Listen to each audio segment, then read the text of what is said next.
ఒక పక్క ఏమో కారు కూతలు, ఒక పక్క ఎట్లా అంటే అసలు ఏమాత్రం లెక్కలేని విధంగా అవతల వాళ్ళు అసలు ఎందుకు పనికిరాని ఏమాత్రం ప్రభావం చూపలేని వ్యక్తులుగా అసలు వాళ్ళ వల్ల వీళ్ళకు వచ్చే నష్టం ఏమీ లేనట్టుగా ప్రెస్ మీట్లు పెట్టి నోటుకు వచ్చినట్టు తిట్టడం చంద్రబాబు నాయుడు గారిని, పవన్ కళ్యాణ్ గారిని, ఇక అలాంటి పొత్తులో ఉన్నారు, పొత్తులో లేని షర్మిల గారిని, పురంధరేశ్వరి గారిని ఇష్టం వచ్చినట్టు అసలు మన నోటికి ఎంత వస్తే అంత మాట్లాడడం. ఇది మనం ఒక పద్ధతి ప్రకారం బాధ్యతలో ఉన్నాం, ఏ భాష వాడచ్చు ఏ భాష వాడకూడదు ఇవేమి చూసుకోకుండా చిచ్చి వాళ్ళంతా అసలు ఏకంగా నాయకుడే చంద్రబాబు నాయుడు నథింగ్ అంటాడు. ఆయన దత్తపుత్రుడు, ఆయనకి దిక్కే లేదు, వీళ్ళంతా హైదరాబాద్లో ఉండి విజిటింగ్ ప్రొఫెసర్ లాగా తయారయ్యారని విమర్శిస్తారు. దోపిడిదారులు అంటారు, గజ దొంగలు అంటారు, ఎన్నెన్నో. ఇక వాళ్ళ ఆయన శిష్యులు లేదా ఆయన కింద పనిచేసేవాళ్ళు ఉంటారు కదా, మంత్రులు కొంతమంది, ఆమట రాంబాబు గారు, రోజారెడ్డి గారు, కొడాలి నాని గారు, ఇట్లాంటి వాళ్ళు చాలామంది ఉన్నారు. వీళ్ళేమో ఎక్కడెక్కడ వణికిపోతున్న పరిస్థితి. అది బయటికి కనపడకుండా ఉండడం కోసం మరి ఇలాంటి మాటలు మాట్లాడుతున్నారా లేకపోతే మాట్లాడిస్తున్నారా అర్థం కాని సిచ్యువేషన్. తెలుగుదేశం పార్టీ జనసేన పొత్తు పెట్టుకున్నాయి, డైలాగులు కొడతారు, ఏదో సింహం సింగిల్గా వస్తుంది, ఏదో పందులే గుంపులుగా వస్తాయి, ఇష్టం వచ్చినట్టు మాట్లాడతారు. ఓకే, మీరు సింగిల్గానే వస్తారు, మీరు సింహమే, మీరు మృగమే, అంతే కదా. సింహం అంటే మృగరాజు, మృగాల్లో రాజు అన్నమాట.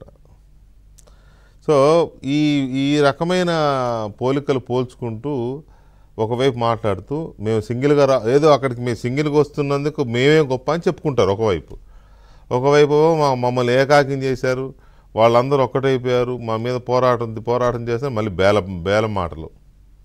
ఒకవైపు ఆలోచిస్తే ఇవన్నీ, ఒకవైపు ఏమో అసలు మేము సింగిల్గా వస్తున్నాం, మా అంత మగోళ్ళు లేడు, మా అంత తోపు లేడు, మా అంత తురుంకాలు లేడు అనేది మాట్లాడతారు. ఇంకోవైపు ఏమో మమ్మల్ని చూడండి ఎలా చేశారు, ఏకాకిం చేశారు, మీరే ఆదుకోవాలి అని చెప్పి జనం దగ్గరికి వెళ్ళి జనం కాళ్ళు పట్టుకునే వ్యవహారం. ఇది ఒక ఆస్పెక్ట్. రెండో ఆస్పెక్ట్, ఎలా ఈ పొత్తుని బ్రేక్ చేయాలి, తెలుగుదేశం జనసేన పొత్తుని ఎలా బ్రేక్ చేయాలి అనే దాని మీద చాలా పెద్ద ఎక్సర్సైజ్ జరుగుతోంది.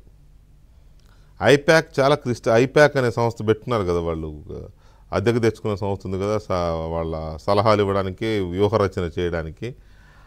వాళ్ళు క్లియర్గా చెప్పేశారట, తెలుగుదేశం జనసేన పొత్తు కనుక విడిపోకపోతే మీకు ఘోర పరాభవం తప్పదు. ఓడిపోవడం గెలవడం అది వేరు. ఇప్పుడు తెలంగాణలో బీఆర్ఎస్ ఓడిపోయింది, ఘోర పరాభవం ఏం కాదు, అది 39 సీట్లు వచ్చాయి.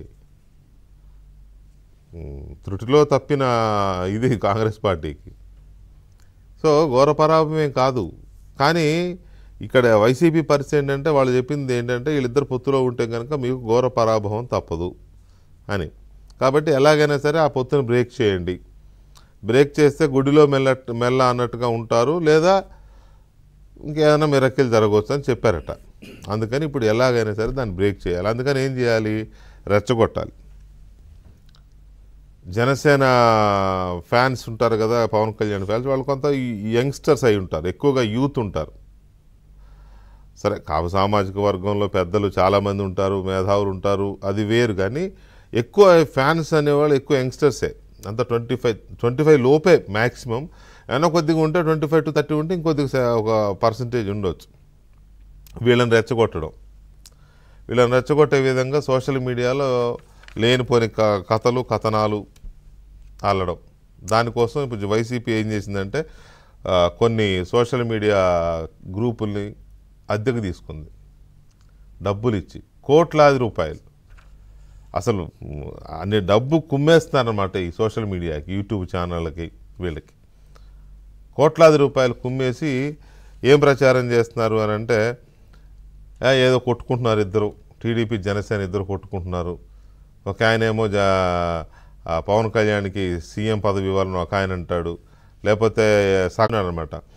ఇది ఎలా ఉండాలి అంటే, ఇదంతా ఈ గోలంతా ఈ గందరగోళం అంతా ఉంది, ఎందుకు వీళ్ళిద్దరు కాకుండా వైసీపీకి వేసేద్దాం మనమే ఓట్లు అని ఫేక్ కాల్స్ క్రియేట్ చేసి వైరల్ చేయాలంట. వాడు చెప్తున్నాడు డబ్బులు తీసుకుని దానికి ఇచ్చిన ఇది 20 కోట్లంట ఆ వ్యక్తికి ఇచ్చిన ఇదంతా చేయడానికి. ఇలాంటి కుప్పలుగా చేస్తున్నారు. మరి ఈ ట్రాప్లో జనసేన టీడీపీలు పడతాయా? ఈ పొత్తుకి ఇంత భయపడుతున్న స్థితిని అర్థం చేసుకొని ఇంకా రెట్టించిన ఉత్సాహంతో ముందుకెళ్తాయా? మనం మాట్లాడే మాటల వల్లే వైసీపీ అడ్వాంటేజ్ తీసుకుంటోందని కొంతమంది పెద్దలు ఏమన్నా ఆచితూచి స్పందిస్తారా? ఇది చాలా కీలకం అయిపోయింది. ఒకటి మాత్రం వాస్తవం, ఈ పొత్తు అనేది వైసీపీకి కంటి మీద కునుకు లేకుండా చేస్తోంది అనే దానికి ఈ టెలిఫోనిక్ వైరల్ అవుతున్న ఇవి చాలా కీలకమైనవి.